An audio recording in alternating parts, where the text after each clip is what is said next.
kalimah dina katerangan kullu nafsin dha'iqatul maut eta meninggal dengan Rasulullah seperti orang bade ngalenyepan ini kata bahasa Arab. Kullu unggal-unggal nafsin eta jiwa dha'iqatun teh nyaeta isim fa'il tina kecap zaqa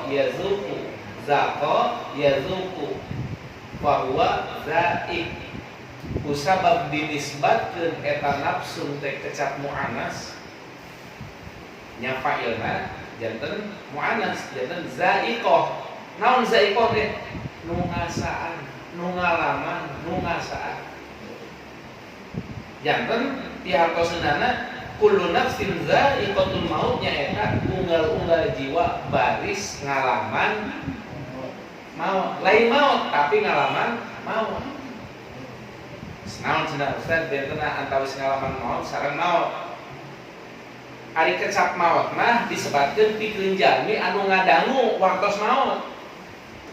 Ya teh teu ngaraos maut, maksudna teh sanes maut tapi ngaraoskeun proses ngalih.